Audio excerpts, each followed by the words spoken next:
제2차 세계대전 당시 전쟁터에서 죽은 미국 청년의 수는 30만 명이었답니다. 그런데 아들과 남편을 전선에 보내고 염려와 불안과 근심 가운데 빠져 심장병, 심장쇼크로 죽은 미국 사람은 100만 명을 넘는다고 합니다. 총탄이 사람을 죽인 것보다 불안과 공포가 죽인 수가 훨씬 많다고 합니다. 메르스로 인해 두려우십니까? 조심은 해야 하지만 불필요하게 두려워하지 마십시오. 그 수위는 우리의 보호자 여호와 하나님의 손에 있음을 믿습니다. 특별히 우리는 이번 메르스 사태로 인해 성숙하고도 책임감이 있는 시민의식이 뭔지, 나라의 위기관리 능력이라는 게 뭔지, 참된 리더십이 뭔지 배우게 되었습니다. 작년에 세월호로 인해 근 1년 동안 온 나라가 뒤숭숭했음에도 우리가 정신을 제대로 차리지 못하자 엉뚱하게도 이 땅엔 동물원 외에는 있지도 않는 낙타로 인한 중동호흡기 증후군 일명 메르스가 창궐하여 코리아는 단숨에 세계에서 유명해졌습니다. 전염병 후진국으로 말이죠. 아마도 하나님께서 한륜이 뭐니 하며 교만해진 우리를 낮추시고 우리를 통해 전 세계인의 메르스 유행을 막아주시려고 우리를 쓰신 줄로 생각됩니다. 메르스가 우리에게 화로 찾아왔지만 이것이 복으로 바뀌는 전화위복의 역사로 우리와 세계인들에게 메르스 치료에 진일보의 열매가 있을 줄로 굳게 믿습니다. 특별히 치료하는 의료진에 대한 존경심을 우리 국민들이 가졌으면 좋겠습니다. 용기 있는 의료진을 볼 때마다 나는 그들 속에서 예수님을 봅니다. 예수님이 아마도 저러셨을 것이다 싶습니다. 이 사회는 더욱 이런 용기 있는 희생과 헌신이 있는 사람들이 필요하지 않겠습니까? 우리는 더욱더 그들을 위해서 기도하고 성숙한 시민의식과 책임감 있는 나라를 이루기 위해서 좋은 기회로 삼을 수 있기를 소망합니다. 두려움이 뭡니까? 절망적인 상황을 다윗이 맞이합니다. 블레셋과 이스라엘이 총공세를 앞두고 서로의 전력을 보강합니다. 다윗은 이스라엘 백성임에도 불구하고 이스라엘의 지도자 사울이 집요하게 죽이려고 하자 할 수 없이 사울의 손이 닿지 않는 블레셋 땅으로 들어갑니다. 그리고는 블레셋의 왕 아기스의 휘하에 들어가 거기서 조용히 숨어 살았습니다. 그런데 이제 블레셋과 이스라엘이 결정적인 전투를 앞두고 양쪽의 군대를 자꾸 소집하고 있는데 다윗은 이스라엘 백성임에도 불구하고 블레셋의 휘하에 있었기에 블레셋의 군대로 소집이 되어서 자기의 조국 이스라엘과 이제 싸우러 갈 수밖에 없는 매우 난처한 상황을 맞이하게 됩니다. 다윗 일행이 얼마나 고민했겠습니까? 이럴 수도 없고 저럴 수도 없는 상황입니다. 더군다나 결론적으로 보면은 이 싸움에서 이스라엘의 왕 사울이 죽습니다. 만약 다윗이 이 싸움에 블레셋의 군대로 참여했다면 다윗은 영원히 이스라엘에서 배척을 당했을 겁니다. 이런 난처한 상황에 다윗은 기도하였고 하나님께서 자연스레 이 다윗을 빼돌리십니다. 블레셋의 군대가 전국에 흩어져 있던 군대가 소집되어 보니까 거기에 다윗이 있는 게 아닙니까? 블레셋의 장수들이 다윗을 알아봅니다. 왜? 예전에 한번 싸워본 경험이 있고 다윗에게 패한 경험이 있거든요. 그래서 이 블레셋의 장수들이 다윗과 함께 참전하는 것을 일제히 다 거부합니다. 그래서 할 수 없이 블레셋의 왕 아기스는 다윗을 돌려보냅니다. 다윗은 억지 걸음으로 돌아서는 것 같지만 얼마나 감사한지 모릅니다. 그래서 3일 만에 자기들의 거주지인 시글락으로 돌아옵니다. 이것이 사무엘상 29장의 내용입니다. 다윗 일행이 거쳐 시글락으로 돌아와 보니까 참담한 비극이 벌어져 있었습니다. 자기들이 블레셋 군대에 가 있는 동안에 3일 동안 아말렉이 공격해 와서 시글락에 있는 모든 재물이 약탈이 되고 나머지는 다 불살라지고 가족들은 모두 노예로 잡혀갔습니다. 이스라엘과 블레셋이 결전의 한판을 벌인다라는 소문이 돌자 그 틈을 타서 아말렉이 기습을 하여서 급습하여 노략질을 한 겁니다. 남자들 장정 600명은 군대로 징집되어서 블레셋 군대로 나갔기에 무방비 상태의 다윗 진영의 가족들은 그대로 당할 수밖에 없었던 거죠. 얼마나 슬펐을까요? 4절에 이렇습니다. 다윗과 그와 함께한 백성이 울 기력이 없도록 소리를 높여 울었더라. 6절에 백성들이 자녀들 때문에 마음이 슬퍼서 다윗을 돌로 치자 하니 다윗이 크게 다급하였으나 그의 하나님 여호와를 힘입고 용기를 얻었더라. 지도자의 잘못이라고 지도자가 판단을 잘못하여 블레셋까지 들어갔고 엉뚱하게도 자기 조국과의 싸움판에 적으로 참여할 뻔하였고 가더라도 최소한 가족은 지켜줄 수 있는 수비대 정도는 놔두고 가야 했을 것을 그냥 600명 홀랑 다 데리고 가서 무방비 상태에 있다가 아말렉에게 당했다고, 이게 다 지도자의 탓이라고, 이제 잃어버린 가족들, 그것도 그 어린 자식들을 어떻게 할 것이냐고 비통함과 울분 속에 이 모든 책임이 지도자 다윗에게 있다고 성난 민심이 지도자에게 돌을 들어 치려고 합니다. 다윗이 크게 다급하였다라고 할 정도이니 그 분위기가 얼마나 살벌했는가 짐작이 됩니다. 이 위기에서 다윗은 어떻게 합니까? 다윗이 크게 다급하였으나 그의 하나님 여호와를 힘입고 용기를 얻었더라. 다른 길이 없어요. 하나님께 용기를 얻어야 합니다. 여기까지 오늘의 본문의 배경입니다. 오늘 본문은 이렇게 시작을 하죠. 7절. 다윗이 아히멜렉의 아들 제사장 아비아달에게 이르되 원하건대 에봇을 내게로 가져오라. 아비아달이 에봇을 다윗에게로 가져가매 다윗이 여호와께 묻자와 이르되 내가 이 군대를 추격하면 따라잡겠나이까 하니 여호와께서 그에게 대답하시되 그를 쫓아가라. 내가 반드시 따라잡고 도로 찾으리라. 다윗 하나님께 매달립니다. 하나님께 묻습니다. 간구하고 부르짖습니다. 걱정만 하고 있으면 소용이 없죠. 하나님께 기도해야 합니다.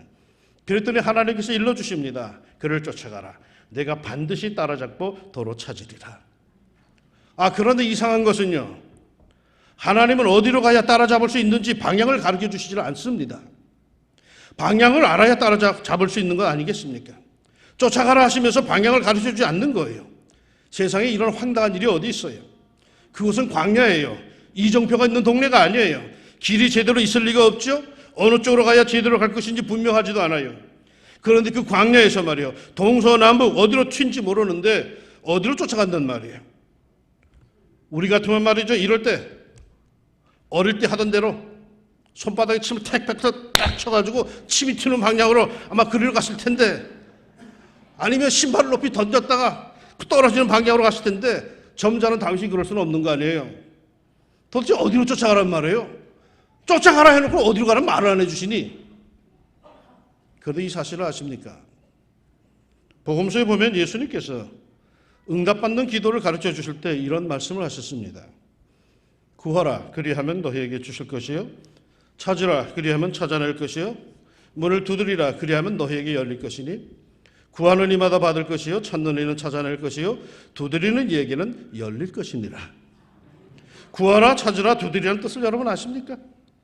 구하라, 기도하라는 것 뜻입니다. 체면 때문에 발등에 불이 떨어졌음에도 아닌 척하지 말고 기도하라는 거예요. 하나님께 부르짖으라는 거죠. 찾으라, 두 발로 뛰어다니라는 거예요. 기도했다고 가만히 있지 말고 뛰어다니라는 겁니다. 도대체 어디에서 해결할 수 있다고 뛰어다니라는 거야 하지 말고 할 수 있는 한 열심을 내어 뛰라는 겁니다. 두드리라, 부딪혀보라는 거죠. 몸으로 부딪히라는 거예요. 안 돼 하면서 스스로 부정적으로 무너지지 말고 부딪혀보라는 거예요. 도대체 해보기나 했냔 말이에요. 두드려보라는 거죠. 많은 사람들이 구하는 것으로 끝을 내요. 그러나 주님께서 가르쳐 주신 기도의 단계는 구하고 찾고 두드리는 겁니다.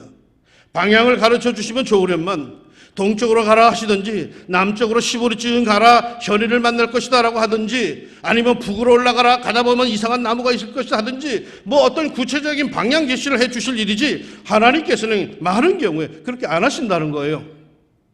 그냥 막연하게 구하고 찾고 두드리랍니다. 왜요? 그 과정에 뭔가가 있어요. 반드시 있어요. 내가 생각하지 못한 게 반드시 있어요. 다윗 그 막막함이 어떻겠습니까? 기도했더니 아말렉을 따라잡을 수 있다고는 하시는데 어디로, 어느 방향으로 간단 말이에요.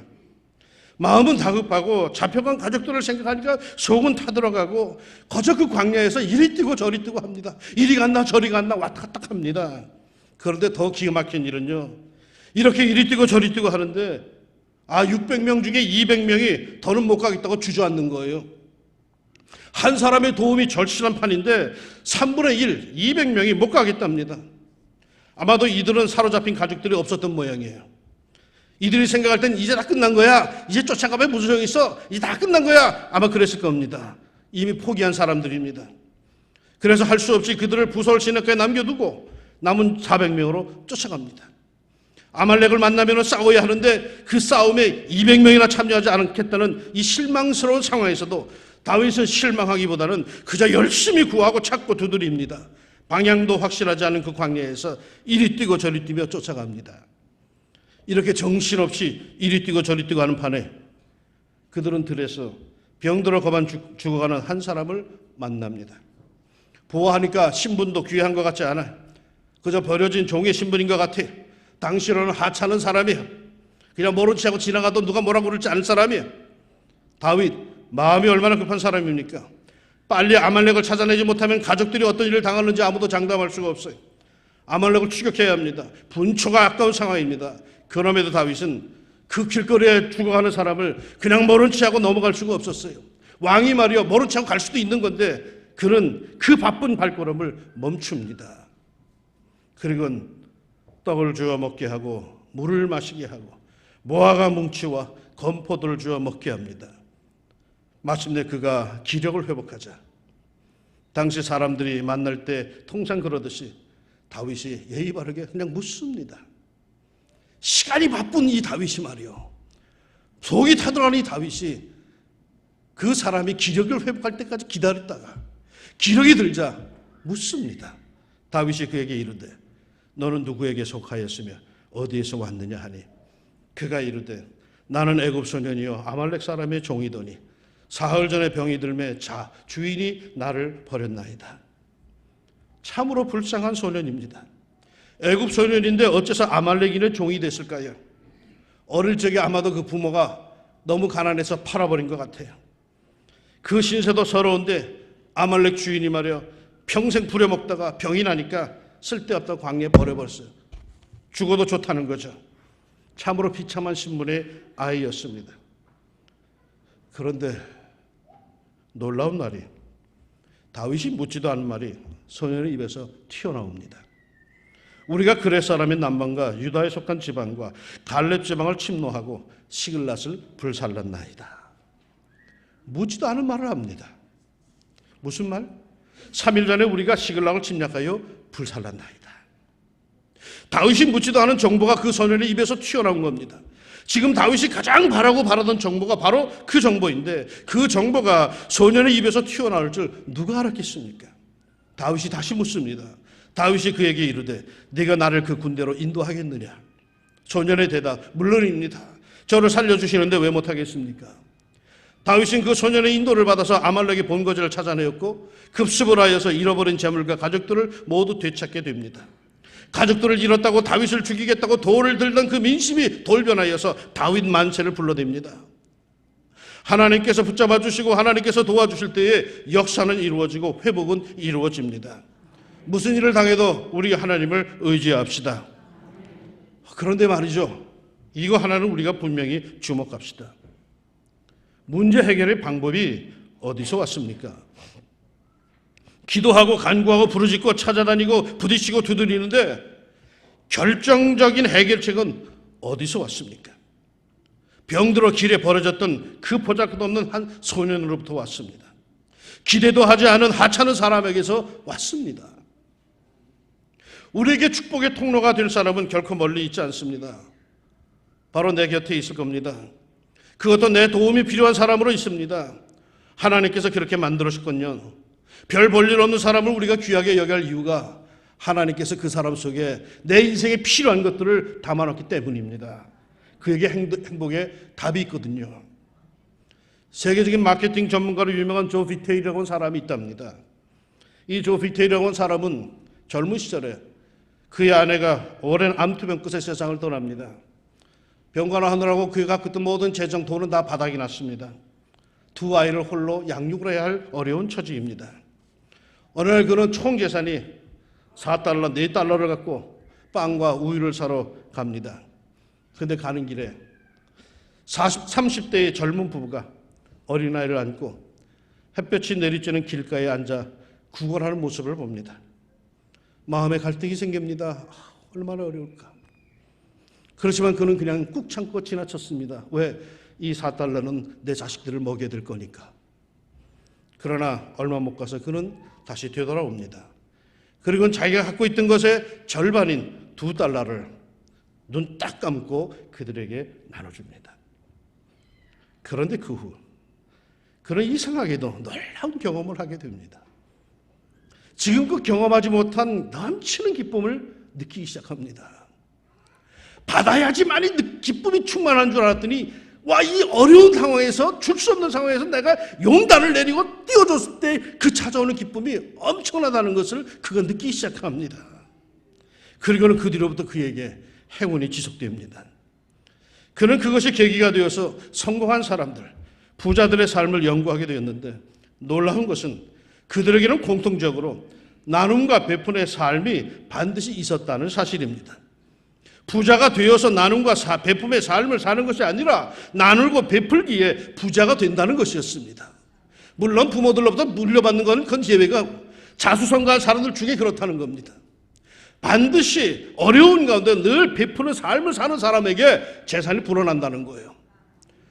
돈 많이 벌어서 나는 자선사업할 거야. 이게 전부 거짓말이에요. 정말 자선사업을 하는 사람은 어려운 가운데서도 뛰는 거예요.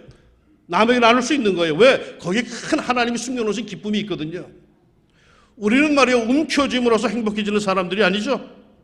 우리는 베풀고 나누고 섬김으로 행복해지는 사람들입니다. 아니, 이런 베풀고 나눌 물질이 없다면은 은과 금은 내게 없거니와 내게 있는 것으로 내게 주노니 곧 나사렛 예수 그리스도 이름으로 일어나 걸어라 하는 이 믿음의 섬김과 중보의 역사로 우리는 행복해집니다. 평생 예수 믿으며 행복을 모르는 사람들이 있어요. 끝없이 자기만 알, 자기 가족만 알아요.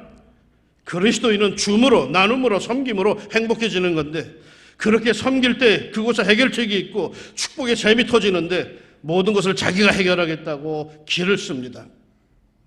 다윗, 왜 다윗인지 아세요? 아이 같은 말장난이지만 말씀을 준비하다 보니까 이런 생각이 들더라고요. 다윗, 다 위에서 온다고 믿는 사람이 다윗이야.